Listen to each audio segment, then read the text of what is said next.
केंद्रीय मानव संसाधन विकास मंत्रालय का नाम बदलकर शिक्षा मंत्रालय कर दिया गया है। प्रधानमंत्री नरेंद्र मोदी की अध्यक्षता में बुधवार को हुई कैबिनेट की बैठक में इसका फैसला लिया गया।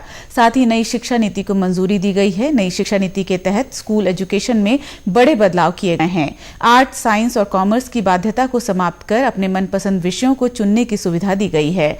10+2 की संरचना में बड़ा बदलाव करते हुए 5+3+3+4 का मॉडल लाया गया है। इसमें पहले 5 साल आधारभूत साक्षरता और गणित पर ध्यान दिया जाएगा। इसके बाद की कड़ी में विषयों के मूल अवधारणा पर ध्यान दिया जाएगा। कक्षा 6 से वोकेशनल ट्रेनिंग शुरू की जाएगी। रिपोर्ट कार्ड की जगह प्रोग्रेस कार्ड दिए जाएंगे, जिसमें शिक्षकों के अलावा छात्र सहित सहपाठियों का फीडबैक भी लिया जाएगा। बोर्ड एग्जाम का महत्व कम किया जाएगा। पाठ्यक्रम में भारी कमी करते हुए उसे सीमित किया जाएगा, जिससे छात्र अपनी रुचि के अनुसार आगे बढ़ सकें। बोर्ड एग्जाम साल में 2 बार हो सकते हैं। इन्हें ऑब्जेक्टिव और सब्जेक्टिव भागों में बांटा जा सकता है। व्यवहारिक ज्ञान की जांच करने का लक्ष्य रखा गया है।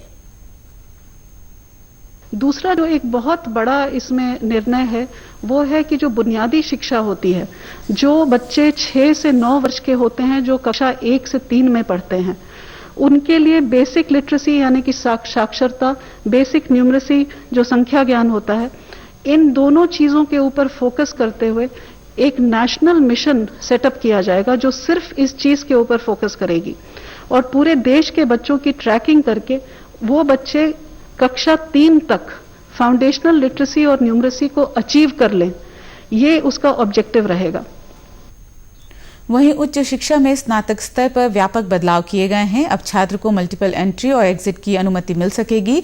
पूरे उच्च शिक्षा क्षेत्र के लिए एक ही नियामक संस्था होगी। संबद्धता प्रणाली को समाप्त किया जाएगा। नीति में 2035 तक उच्च शिक्षा को सकल नामांकन अनुपात 50% करने का लक्ष्य रखा गया है।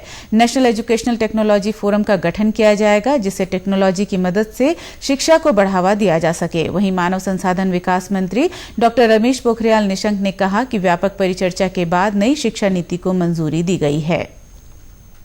शिक्षा के अंतर्राष्ट्रीयकरण के बारे में पॉलिसी ने विस्तार से चैप्टर 12 में उल्लेख किया है और उल्लेख ये है कि हम अपने देश के शिक्षा को की उच्च शिक्षा को इस स्तर का बनाएंगे कि बाहर के विद्यार्थी हमारे साथ आएं और जो एक्सचेंज होते हैं वो देश के उच्च शिक्षण संस्थानों और विदेश के हाई रैंकिंग उच्च शिक्षण संस्थानों के बीच हों।